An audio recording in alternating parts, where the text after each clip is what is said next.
I'd like to welcome you today. Good afternoon. Welcome to the 2024 Pathways to Net Zero webinar series. My name is James Meadowcroft. I'm a Pathway Principal at the Transition Accelerator. I'd like to begin by acknowledging the traditional territories of the Indigenous peoples on which we work and live. The Transition Accelerator, with staff from Victoria, BC to St. John's, Newfoundland, recognizes and respects the ongoing relationships that Indigenous peoples have to the land, and we commit to the ongoing process of reconciliation.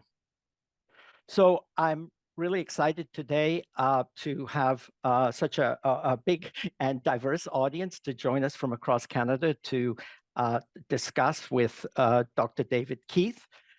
Before I introduce David, they've given me a list of things that they want me quickly to point out about the accelerator's year ahead. So as some of you may have already seen, May 14th and 15th this year, we'll be hosting Canada's Net Zero Forum in Toronto, which is an event that's supposed to look at integrated whole of society view of net zero solutions. And if it's something that's interests you, please indicate your interest through the connection in the chat. On February 22nd, we have an Ask Me Anything webinar with Saul Griffith, the founder of Rewiring America. And of course, we have Transition Accelerator courses, some of which I think you just saw in a quick scroll through that people may be interested in attending.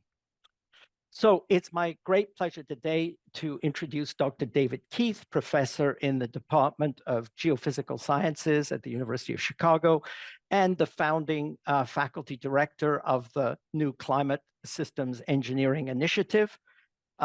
David was previously at Harvard, where he led the Solar Geoengineering Research Program. He's also the founder of Carbon Engineering, a company that is focused on developing technologies to capture CO2 directly from ambient air. I'd also like to make a little plug for David's excellent podcast, Energy versus Climate, which you could, I think people many of you may be interested in following.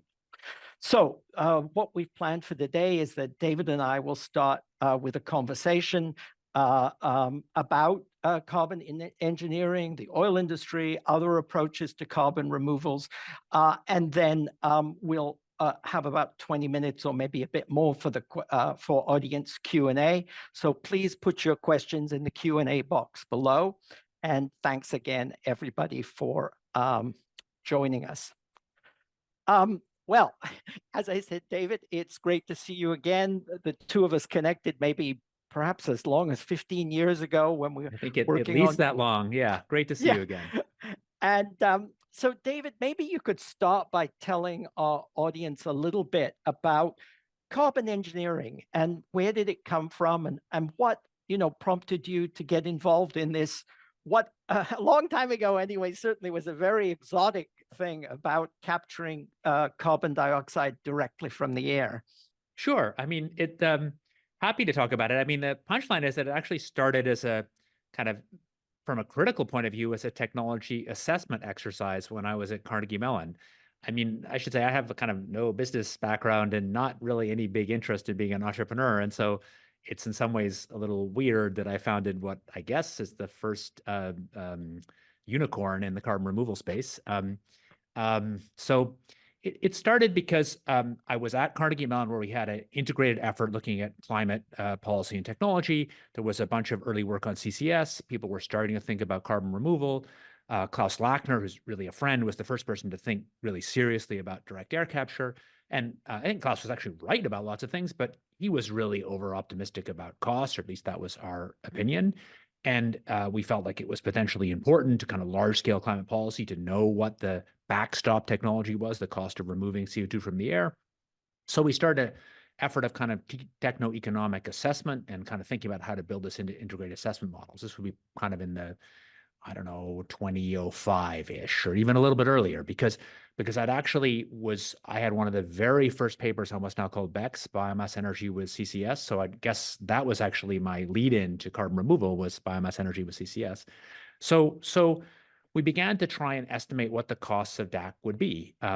And if you want to estimate costs, you have to start with existing processes because that's the only cost you know. And so you have to find a way to develop some kind of sketch of a design based on existing processes that you can cost in order to come up with some costs that you could use for public policy. So that's really where it started. And then I really wanted to come back to Calgary. I got this job at UCalgary. A little bit after that, I had started to have this involvement with Bill Gates, and I had some kind of extra money that I could sort of spend as I liked at UCalgary. And I decided to really get more serious about trying to understand what direct air capture looked like. And so I hired a couple engineers. UCalgary was a great place to do it because there were lots of people who really have experience, kind of the interface of academic engineering and the real industrial world. So we started a process of really getting more serious about a design, but still thinking academically about this. And I'd say the real genesis of the company was there was a summer, I guess it would have been the summer of 09, where I invited a guy called Bob Cherry, who was around UCalgary. He was the perfect person to kind of beat us up. I invited him to critique what we were doing and tell us how we were wrong, our air capture design. And Bob was really perfect because he had actual real industrial experience building a big plant for ARCO, but he also worked at that time was working at Idaho National Labs and had worked as an academic. So kind of been around different sides of the chemical engineering world, industrial and academic. A lot of, the really great chemical engineers are mostly in industry and they kind of laugh at academics, and there's a big divide and you need to kind of get in between them if you want to build anything useful. So that's kind of at the end of the summer, Bob sat in my office and said, there's nothing fundamentally stupid about your design. He had lots of criticisms. There's no reason you couldn't just start a company and start building this thing out. And that was, to some extent, the first time I really thought about doing it. And then we had a meeting in the Calgary airport hotel with a bunch of people, some who were still very active in the space. Like I invited Julio Friedman, who's quite visible in the space, and one of our main kind of potential competitors in the space, and leading Canadian clean tech person, or sort of 15 people. Like, should we form a company? And we decided to do it. I had very little experience. The first, I set out to raise $3 million and didn't really know what I was doing. So it was a kind of wild thing. And then, kind of speed the conversation up. I ran the company completely for about 4 or 5 years. I never quit my academic job, but things were not going well at UCalgary anyway. So I was pretty focused on carbon engineering. We were renting space in UCalgary and then in some nearby places. But I was kind of switching hats. And then we moved to British Columbia, kind of, I'd say really by accident, but also because British Columbia was super supportive and Alberta really was not supportive, neither government nor industry. Then there was a long middle period where we were building hardware and kind of raising money, and it looked like the thing would fail every single time. Then we got, then maybe to kind of get to the end of the carbon engineering story, we were lucky to get the benefit of some fantastic management expertise. So MDA, or McDonald Detweiler, in many ways Canada's great high-tech success stories, or one of them. They were at one point the biggest maker of satellites in the world. And we were really lucky to get this senior leadership from them, who really had the kind of skill it took to take a company public. Potentially, we ended up selling to Oxy, and to run a company at the scale we were. I mean, when we sold Oxy, about 175 people or so. So, David, that's a kind of fascinating story from early beginnings. I wonder if you could just take 1 sec before we get into the thing that we publicized about the relationship with the oil and gas industry. Maybe could you just explain, how does direct air capture work for a non-technical audience? Like, how does it actually get CO2 out of the air? So direct air capture is, at least the way I use the word, is just the process for taking air in and producing a pure CO2 stream out. And obviously you need both money, the box costs money, and there needs to be energy input into the box. So that's at the highest level what it is. Direct air capture now has come to actually mean other parts of carbon removal in a weird way, and there's lots of different technologies inside direct air capture. We're focused on an aqueous water-based system. I think many people in the direct air capture world see us as kind of this old-fashioned idea, and the future is solids. I think that's not true. I actually think that while the back end of our process, the calcium loop, I don't love, I think we'll quickly innovate beyond. There's lots of new ideas. I think that there's reasons why a continuously operating atmospheric pressure aqueous system will really win for large scale direct air capture. So putting it like really simply, Yeah. air blows through, it's absorbed Well, by a so if you're talking liquid about a that, yeah, generic air capture process, all I can say is what I said. I mean, yeah, there's nothing, I think it's important to say, there's nothing remotely hard about capturing CO2 from the air. That's been done commercially for a long time. It was done as a pre-step for cryogenic air separation using potassium hydroxide, actually, because when you do cryogenic air separation to get at argon or oxygen, you have to remove the CO2 first, otherwise it freezes and gums up the works. Capturing CO2 from air is done in submarines and lots of different applications. There's nothing new or hard about capturing CO2 from the air. They're processes that go back over a century-ish. The hard part is actually doing it at this kind of industrial scale that's relevant to climate. And there's several pathways to do it. great, thanks.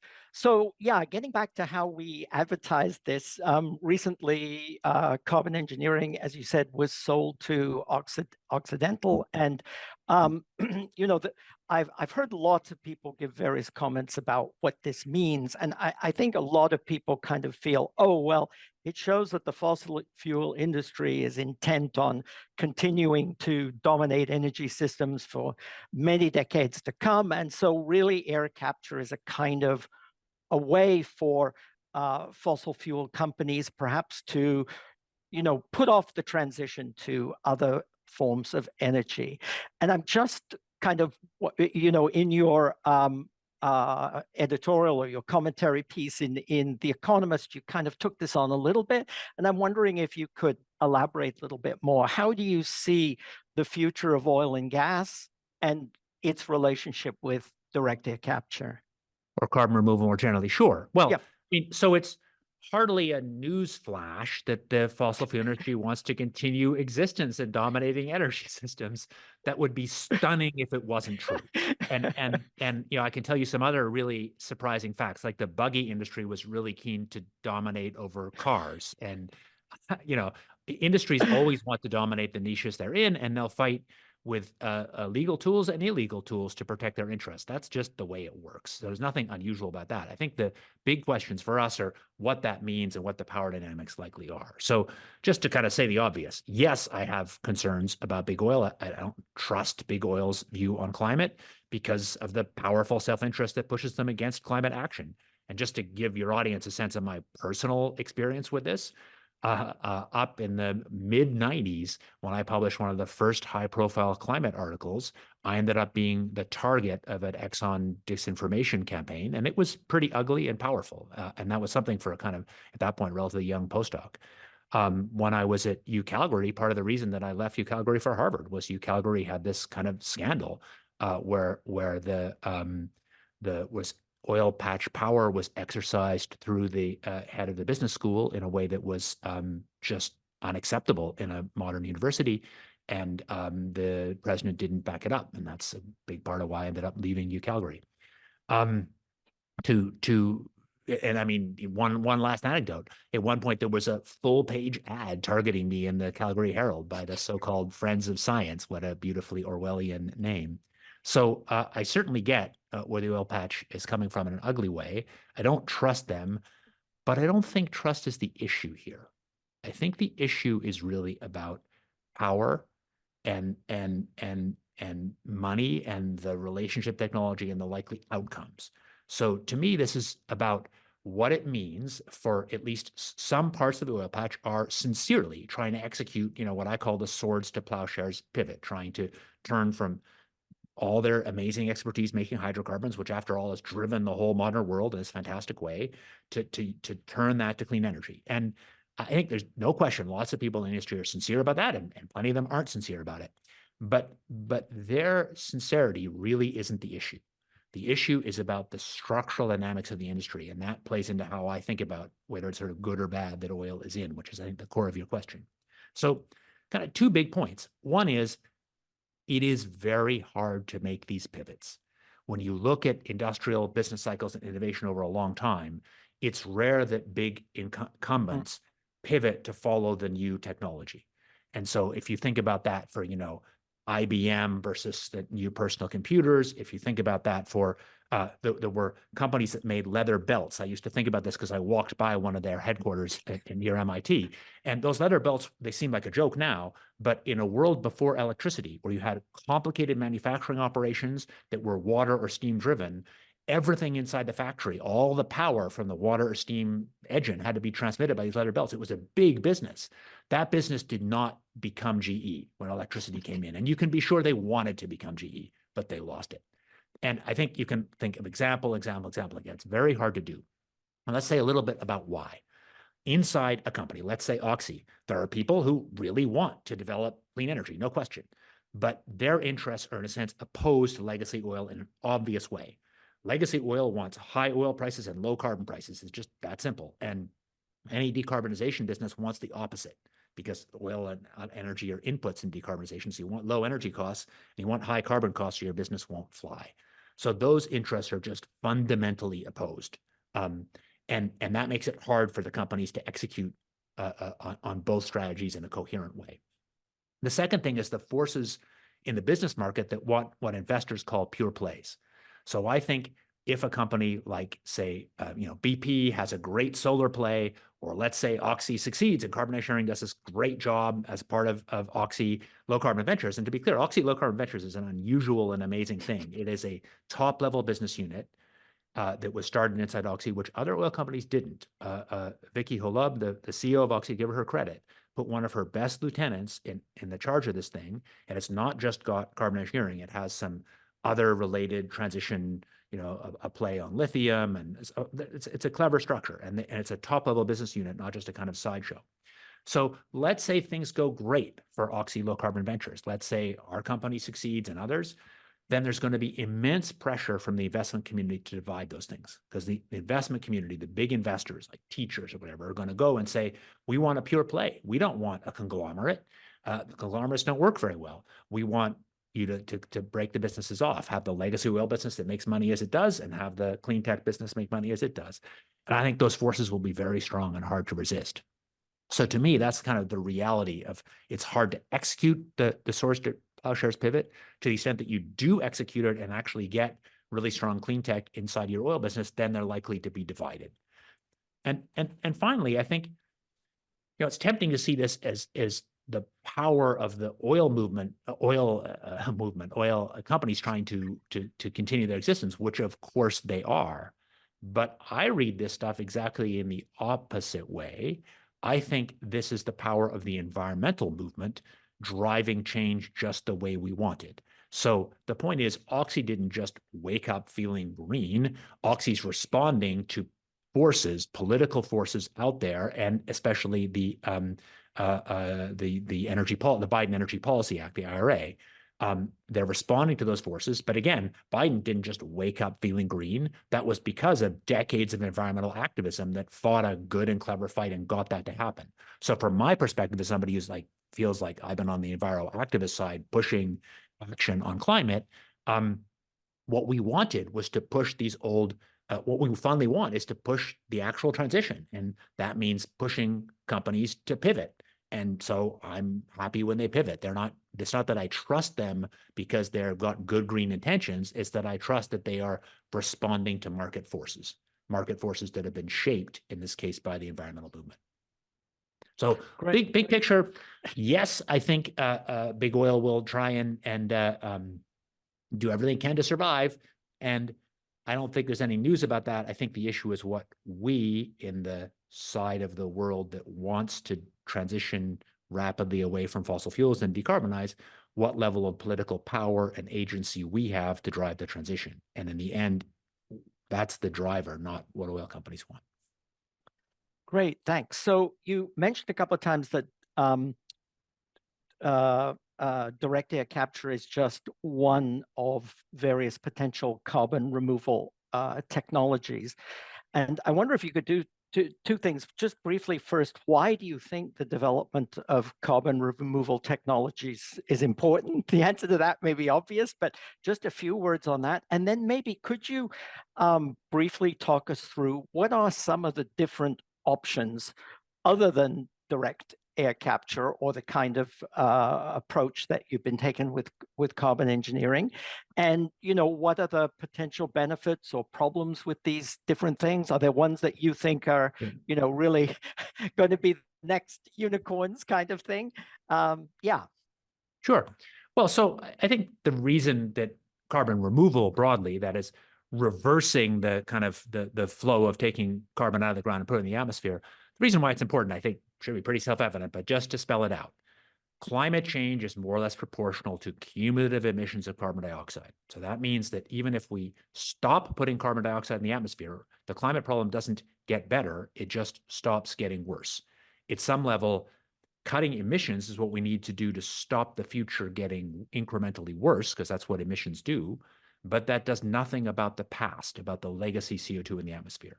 So the only way to reduce the very long run climate risk on kind of the hundreds of multi-100-year timescales is carbon removal. So if you actually want the future to be less climate risky in the very long timescale, you need carbon removal. Of course, the other big thing I work on is solar geoengineering. So the better way to say it is, if you want the world at any given point to be cooler in, say, 100 years than it is at that point, you must do some combination of carbon removal or solar geoengineering, because emissions cuts doesn't do it. That's not to say we don't need emissions cuts. You have to cut emissions, but emissions cuts are not sufficient. So these other things are supplements to emissions cuts. So I think the reason why carbon removal, that's the central reason for carbon removal, is it deals with legacy emissions. I think another way to think about it is that carbon removal will also be, in some cases, cheaper than emissions cuts in the parts of the economy where emissions cuts are particularly hard. So I think if you imagine a kind of economically efficient net zero world, and to be clear, if you want to reduce climate changes, you need a net negative world. But if you imagine an economically efficient net zero world, I think in the vast majority of emissions are going to get replaced by solar and nuclear power. But I think there are going to be some legacy uses of fossil where it's actually cheaper to actually keep using fossil and take the CO2 out of the atmosphere than it is to substitute. And I think that's fine. What I care about is the goal of finding cost and environmentally effective ways to deal with the climate problem, which means bringing emissions to zero and then below. So that's the kind of high-level answer. So let me see. Your next question was, what are the categories of carbon removal? There's so many, it's easy to get mixed up in a kind of slew, because there's been a huge amount of interest in startups and craziness.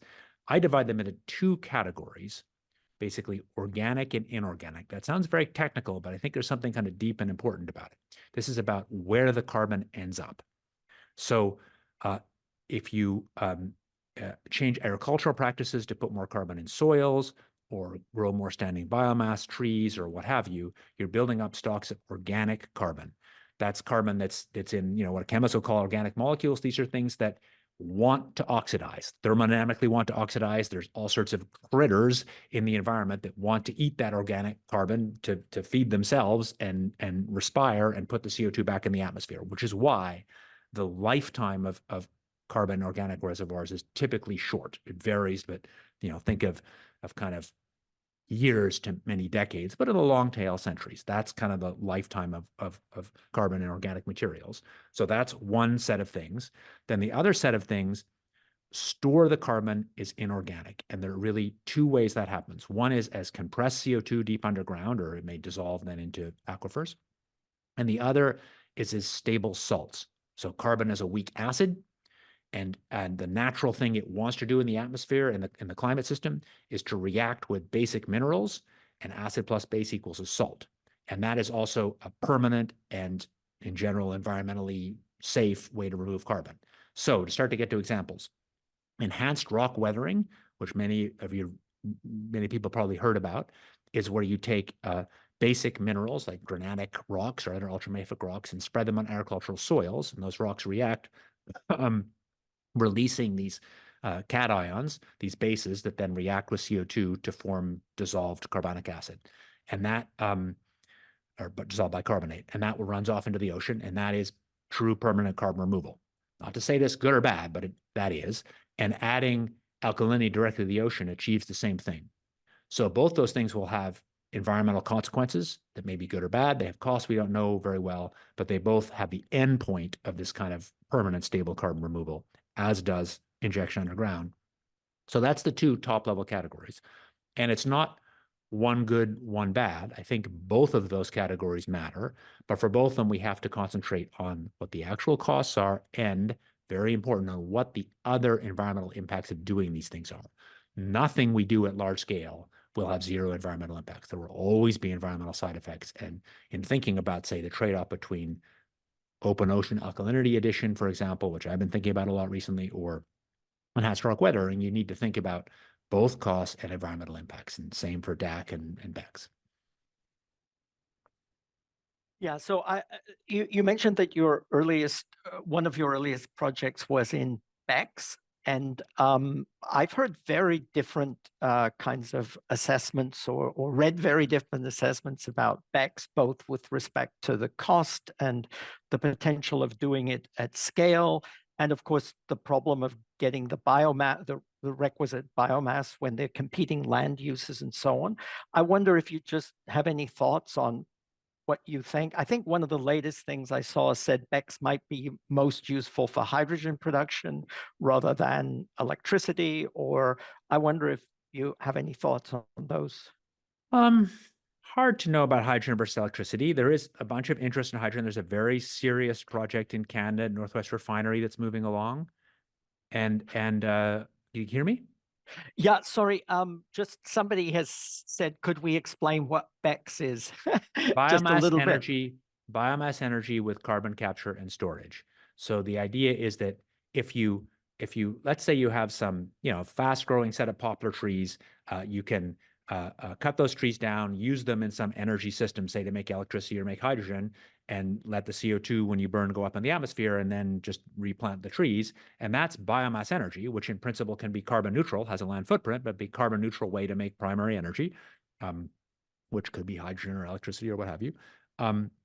Or you can do that same thing, but not release the CO2 to the atmosphere, put the CO2 underground. And then the net effect is atmospheric CO2 that's in the atmosphere ocean system will have entered those plants, gone through the BECCS plant, and then been injected deep underground. And then you will have true negative, long-term negative emissions in stable storage. So that's the idea. And yeah, I had a kind of early role in getting this early IPCC special report on CCS to kind of take BECCS seriously. And there was a while where BECCS was very prominent because it was the only kind of negative emissions pathway in the integrated assessment models. And when the integrated assessment models were around the time of Paris asked to show whether you can meet 1.5, the only way to do it was immense amounts of BECCS, which people interpreted as the scientific community saying immense amounts of BECCS made sense, which it doesn't. It was just the way the models worked. Now, I think in practice, BECCS is always, or I should say I think it should be a niche. I think people often ask questions of technological capability. I think the maximum capability of BECCS is huge. You could balance the carbon budget with BECCS in principle, but I'm an old-fashioned environmentalist. I want to manage the climate problem, but I also want to reduce humans' footprint on the landscape, which is the root of the biggest environmental problems. So in my ideal world, we'd have more intensive agriculture in 100 years on a smaller land footprint and more wilderness, more land left for nature. That's just my personal view. And in that world, I don't think there should be large-scale BECCS, but I think there will be niches where BECCS make sense. Niches that are about agricultural waste or particular places where it's easy to rotate crops and use them for BECCS. And how big those niches are is hard to say. What I can say is that again and again, on paper, biomass in BECCS seems to look better than it does in the business reality. And I think that is that when you're doing it on paper, it's easy to ignore the challenges of biomass. It's a low density fuel, which drives all sorts of things about the cost of moving it around. So it's very hard to get really large supplies in one place because of the cost of moving it around. It's also a variable fuel. It also has some more sodium and some other alkalides that can be a problem in gasification technologies. So there's a whole bunch of little problems that makes biomass less attractive than it is when you just are kind of taking energy 101 and you look up the cost of bulk biomass, you do a simple calculation and say, oh, this is great. It just isn't that great in practice. And you mentioned a couple of times that none of these potential technologies for carbon dioxide removals are costless in environmental terms. They're always kind of trade-offs and so on. Would you say that in general, ones that end up putting the carbon underground have relatively less risks than those, say, that put it into an open ocean ecosystem or something like that? Or that's No, not necessarily I true? wouldn't say that. So if I compare, no. So to give you a counter example, I think if you do BECCS with land that you've taken from nature, you're putting CO2 underground. If you compare that to doing direct, let's say, making calcium oxide with a massive solar calciner and putting the hydrated lime in the open ocean, it seems to me that's got to have a much lower land footprint and much lower environmental impacts. Indeed, it has Okay. this big environmental benefit that you're tending to push the surface ocean chemistry back towards pre-industrial. Great. Okay, so we're accumulating quite a lot of questions from the audience. Maybe just to ask you one last question before we go to the audience question, which I kind of wonder about as a Canadian. So Carbon Engineering was a Canadian company. It's been acquired by a large US-based firm that actually is the fate of many successful Canadian startups. The US has scale, it has capital. So I'm just wondering, do you see opportunities for Canadian companies, both startups, but also maybe on mature companies in this whole area of carbon dioxide removals? Yeah, there are certainly opportunities, and CE carbon sharing is one. And to be clear, in the deal, CE is staying in Vancouver. I think there will be actually a lot more money for R&D in the Vancouver and Squamish area Okay. for CE, so I'm really excited about that. But yeah, I'm not happy. And speaking for myself only, but I know several other board members had the same view. If we'd had a serious offer in Canada, I mean, if we'd had two offers and the Canadian offer was even close, I would have been pushing and voting for that, but there wasn't. There just wasn't a Canadian player who was serious the way Oxy was. So that's not carbon engineering's fault. That's just the reality. Yeah, it's like some complicated reality. Maybe it's that I mean, it's interesting to ask why that there's no equivalent of Vicky Holub in Canada who really pushed their companies in the way that Vicky has done. And I think it speaks to challenges in the Canadian economy about executing that way. Okay, great. So let's turn to the audience questions then. And I have a couple here. So the first one, it's very hard to decarbonize sectors like aviation or marine shipping. And do you think these are niches against which carbon removal could be applied? Or are there, yeah, it's really about what sectors or which areas of the economy do you think we're going to most need these technologies as a supplement to emission reduction? Yeah, I think those are two obvious ones. Now, remember, in general, so DAC with CCS, that's direct air capture and putting the CO2 underground, is in a sense at the level of kind of high policy, just the same as any other permanent carbon removal. It has different costs and structure and so on. But remember, DAC can be used in a different way, not as carbon removal, but to make fuels. So there's another pathway to DAC that can be used for decarbonizing transportation. So if you think big picture about the energy world we have, solar is getting ridiculously cheap. It doesn't seem like it's going to stop. But solar is only cheap during the day in very sunny places. And the issue is what you do with that power to energize airplanes or long distance shipping. I don't think you do batteries ever for those things. Batteries going to do lots of great things, but not long distance shipping or long distance aviation. So what you can do is take the solar power and make a secondary energy carrier. Hydrogen's an obvious one, but hydrogen's a terrible fuel. It's got low heating value, easily escapes all these problems, hard to compress. The other answer is you do hydrogen plus CO2 that you got from the air to make a hydrocarbon. And then what you got is a hydrocarbon just as an energy carrier. It's not carbon negative, it's carbon neutral. And I think that is a potentially important pathway. There's another ammonia pathway, but to me, it's actually the most obvious of those pathways if you can get direct air capture prices down low enough. And so that's a use for air capture that's actually separate from carbon removal, because it's not carbon removal. It's about really taking the energy and kind of making a secondary energy carrier. So that's an important example. There's a lot of innovation. Things are happening so fast. Suddenly, with this $1.6 trillion of money flowing globally into clean energy. So the questioner asked about shipping. Who knows how hard it will turn out to be? A friend called Jess Atkins at Caltech has a really deeply clever, simple idea for doing decarbonizing shipping using limestone, powdered limestone. That is basically it's not really carbon removal. It's a kind of point source CCS technology, and it's one of those just clever ideas that nobody thought about till they did. Great. So somebody in the audience has asked about enhanced oil recovery. And the question is using captured CO2 for enhanced oil recovery sustainable in the long term? Is it a replacement for traditional oil and gas extraction or merely a means of easing the scale down of the industry? I think so. There's a bunch of bad questions there. So the long term, I mean, clearly it's not going to go on for a million years. I don't think we're going to be using it, but I think the answer is there's some people who seem to think it's like inherently evil because you're playing with the devil to do that. But I think if you actually put CO2 underground and you have the same number of carbon atoms going down with the CO2 as going up with the oil, which would be easy for an auditor to check. It's an easily auditable thing, and storage is very secure. If you do that, then the net effect is you've extracted hydrogen from the ground, if you like, because you got CO2 going down and hydrocarbons coming up. And if the net carbon flux is zero, I see no problem with that environmentally as a one of the niche ways to produce carbon neutral fuels, high energy density fuels. And I don't see any problem with that happening for 50 or 100 years.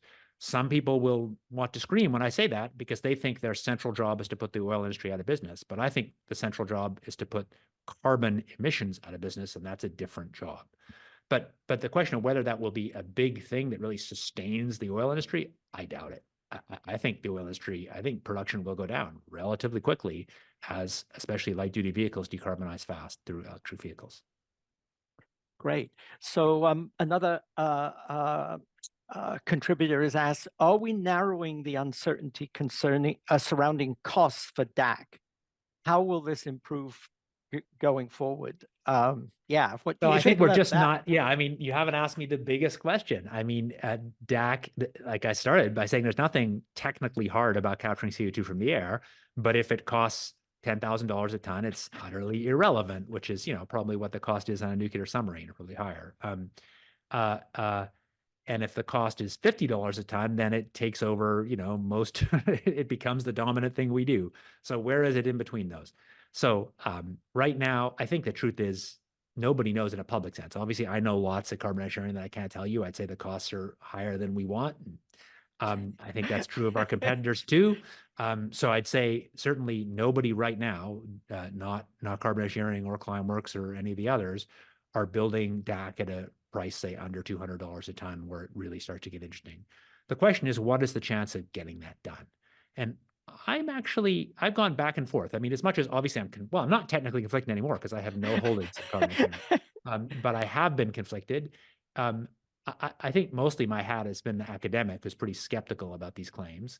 So I don't think it's going to be easy to get under 200, but I think it's very doable. There's a lot of pathways that get there in the real world. I think getting under 100 is really tough, but I don't think you need to get under 100 to have it be a big deal. Great. So someone has asked about if you have any further comments on the biodiversity conservation implications of various removal technologies. So is there a sense in which policies addressing climate change are in some sense in conflict with biodiversity and conservation targets and goals? Of course. I mean, it's just you sort of look across the basic energy landscape, and some of the energies that are cheap and available have relatively low energy densities in terms of like watts per square meter on average that you get out. So wind power, if you count the whole area of the wind, or hydropower or biomass, are all in a sense terrible. They're all of order a watt per square meter, which means that if you want to energize all of modern civilization, you're looking at tens of % of the global land surface. It's really terrible with big environmental footprints. So there's just an inherent trade-off. If we want a high energy civilization that's carbon free in the end of the century, then I think those trade-offs are real. I think solar has a pretty small land footprint. It's a full order of magnitude and a half lower than those other ones in a way that I think really is a difference in kind. It means you really can do tens of terawatts of solar with a not zero environmental footprint. There's no zero, but with a relatively small environmental footprint. Nuclear power can have a very small environmental footprint. So to me, I see solar and nuclear as the dominant pathways in a high energy, low environmental footprint world. But I think the trade-offs are real. And in Canada, during COVID, I actually drove on a long drive and saw the Site C Dam, which to me is like a just giant policy and environmental failure, and not the only one such. It's one of the few big new dam constructions in Canada, flooding a beautiful piece of bottom land. It costs over $10,000 a kW of produced electricity. It's just a nightmare. And there are lots of examples where we're building new roads and encroaching onto natural areas to build out renewables. That's not a statement that we shouldn't do it, but it's a statement that the trade-offs are real, and we have to start counting those trade-offs as we think about decarbonization. That is, we need to decarbonize within environmental and social constraints. So now I'm hopping around a bit as different questions come in. So I'm changing the topic a little bit, but so there's a question: what do you think Canadian and provincial governments can do to keep clean tech in the country? Well, I'll give it a strange answer that's more upstream. You know, both you and I are university professors. So why am I sitting here in Chicago? One time I was at Harvard, I ended up spending time with Michael Ignatieff. He was there, and we ended up having lunch together. And we both said, why the heck are we having lunch here? We'd both really rather be in Toronto. I tried to get me another person hired at UToronto a long time ago. So yeah, I just got here from Canmore last night, which is my real home. Like I do have both citizenships, but no question I'd rather be in Canada. So why is it? I don't think it's about money. I think there's actually a fair amount of money in the Canadian university system, although now there's less and it should be more. But I don't think money is the sole explanation. I don't think it's about talent. Canada actually has really great K through 12 education, in many ways better than the US. So I think there's tons of underlying talent, and Canada's got all this immigrant vitality and diversity. I think there's some structural reasons why Canadian university systems underperform.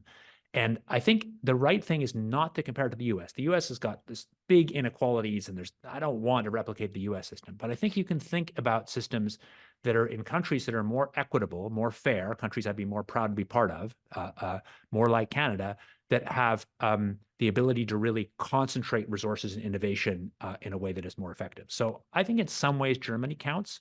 So Germany has the Max Planck and societies and Helmholtz and these various ways that really get immense power and immense money in one focused place on a science or technology topic. And they do that in a pretty equitable society. And Canada doesn't seem to be able to do that. There's always this spread it all around. So we have this network center of excellence, which you could be in the dictionary as an example of oxymoron. Yes. So yeah, thanks, David. I'm just going to inject one question here myself because I was struck by your discussion of being an environmentalist. So in some way, someone could think that wow, it's a real contradiction because you're a high-tech environmentalist, or I'm making the term up. But on one hand, you're suggesting really high-tech solutions like nuclear or DAC or solar. On the other hand, you say, yeah, but that's because I want to preserve the ecosystems, a beautiful valley and things like that. I'm just wondering you obviously don't think it's a contradiction, but it is with how many environmentalists express their values. And I'm just interested a little bit in that. Yeah, that's the tension around these ideas of eco-modernism. I think there are many people who have the idea that which is, I think, a natural idea that the right answer is, in a sense, to go backwards, or the right answer is to live in a way that's more like our ancestors lived, which they imagined to be in balance with nature, although I think that's not really the history of humans' interaction with nature. I think so to sort of put flesh on this, lots of people inherently believe that local community agriculture or small scale agriculture is just a lesser environmental footprint, for example. And it's certainly a small farm is a lesser footprint than a giant farm. That's clear cut, but it's not a lesser footprint per unit of agricultural production. And the point is, a lot of the ways that humans used to do things in terms of agriculture, in terms of forestry, in terms of fisheries, the older ways actually have higher footprints per unit of production. And if you believe, as I assume most people do, but often you want to avoid it, that in a just world, uh, uh, um, people, the poorest, the poorest 4 billion or something ought to have a chance to get quite a lot richer, that we do want to have a world that's more equitable, which is the way it's going in some ways, and richer. And so you want to have that consumption, and you want to do it in a world with low environmental footprint. I think the only way is intensification, is technologies that allow you to get more out of less land. So you can shrink the amount of land. And there are lots of examples where that has actually happened. So I don't think there's a contradiction, but you're right. People see that as a contradiction somehow. And I think there's a bunch of complicated reasons why it's true. I mean, nuclear power is a great example to talk about. So there are links between deep concerns about nuclear weapons that then kind of are part of the left, part of me. I mean, I went to that giant march at the beginning of the Reagan administration out of high school against nuclear weapons. And lots of friends were connected with that. So but that became kind of connected with environment, where in fact it's really hard to see if you start objectively and you kind of rank things in terms of their land footprint or other environmental footprints. Nuclear looks great compared to most other energy systems. That's separate from whether it's good in terms of warfare. Yeah, great. And yeah, that point is one I often make with my students in relation to Germany, of course, where the anti-nuclear movement and the Green Party has roots in the movement against the modernization of nuclear weapons in Europe and so on, and links into the civilian thing, which has Germany phasing out its nuclear power just at the time, before, in fact, it phases out its carbon-based Exactly. power. And sorry to maybe pile on, because I don't want it to sound too pro-nuclear. To be clear, there are deep problems with nuclear industry and with costs. And I don't know, complicated mixture of social and technical about how to manage costs. Currently, nuclear plants are too expensive to be very interesting for decarbonization. It's true. But I think for getting the cost question, I think if you ask about large-scale production of energy with small footprint, it's really hard to see that nuclear and solar don't come out to the top of the pack in a pretty dramatic way. I mean, sort of order of magnitude above other options. So switching back a bit more to the more technical side. So there's a question here about CCUS. Yeah. So the comment is, well, what about using the CO2 as a working fluid in geothermal heat and energy systems, or in some other ways? Yeah, how important is that in the CCUS? And My sense is that other than the possibility of making synthetic fuels, it's essentially irrelevant. It's just a tiny niche. So yeah, there's uses of CO2 for dry cleaning and for working fluid and geothermal, but all those uses are going to be just microscopic compared to the scale of human CO2 production. And I'm not just shooting from the cuff. There's lots of papers that have done the math. They're really small. So I think the only use that would be at scale would be this idea of taking CO2, adding hydrogen that you got from solar or nuclear, and making a energy carrier. And there's a question here on policy regulations and incentives. So if Canada wanted to, develop a more vigorous research and deployment environment around carbon removal technologies, what should government, where can government be helpful and not helpful in stimulating these sorts of technologies? Great question. I think so. Back to the kind of thing I said about Germany. That's still about academic work, but startups and stuff there's a synergy between good applied academic work and the startup and innovation world. So I think it's easy for me to say. I get that if you're sitting in that's hard in the Canadian context. I think we really need to have true centers of excellence, not network centers of excellence, where Canada, as much as it's a great place, it's only 40 million people. We're competing on the world stage. We need to accept that for some of these things, there should be one place in Canada where it happens. But I actually don't think that it needs to be one place for CDR, because there's actually not much synergy between some very different kinds of CDR. So, for example, there is a really quite wonderful effort anchored at Dalhousie University that is doing open oceanic enhanced ocean enhanced alkalinity.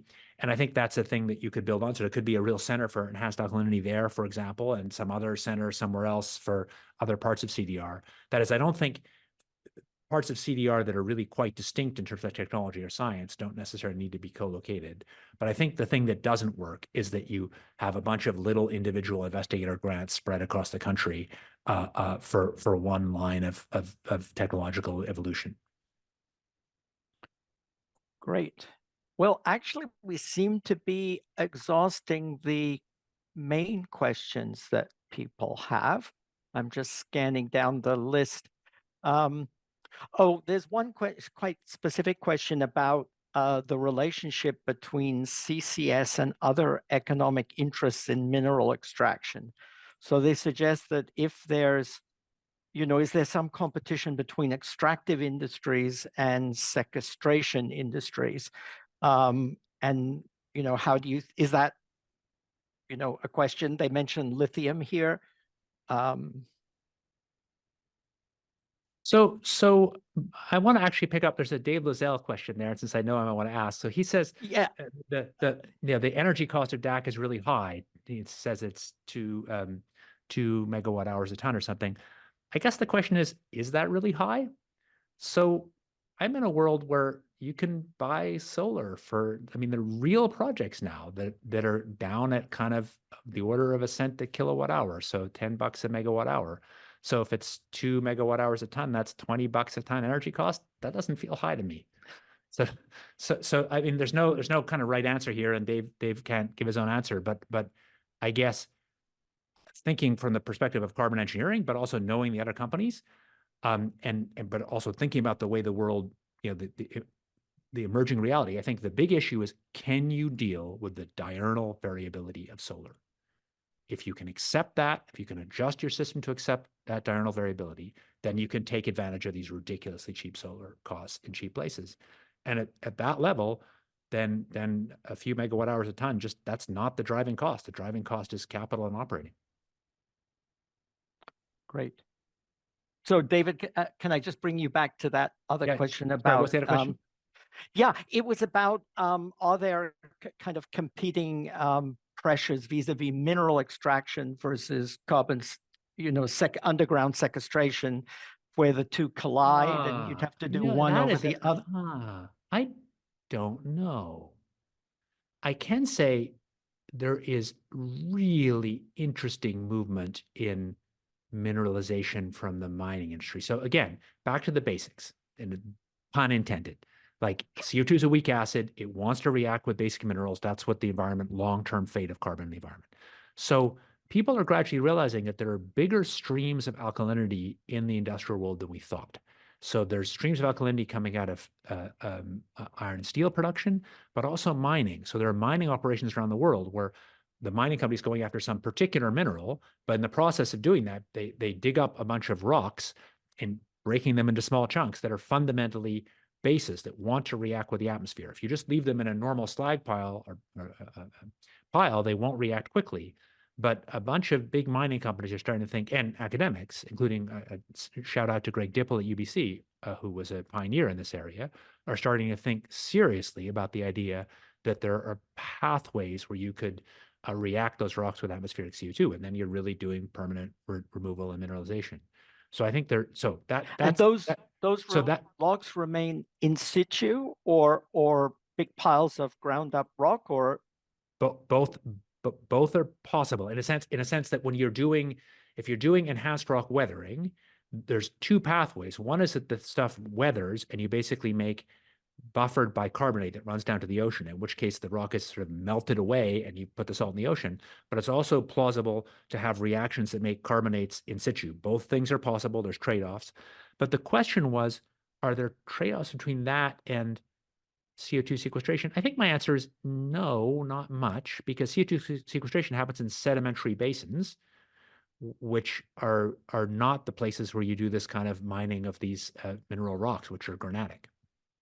Yeah, I think they meant mineral extraction, like mining lithium or something, or are there they mentioned lithium. Yes, I think there would be synergies between those in the sense that some of the companies that are extracting minerals we need for the transition are also right now, from their point of view, as a kind of side effect that's costly, they'd rather not do, digging up bases that want to react with atmospheric CO2. And some of the mining companies are trying to think, wow, if we could figure out how to make that reaction happen, we'd have a serious business. At a minimum, they can offset their own emissions in a way that's real. I mean, it'd be a real offset, not an economic offset, a true negative emission.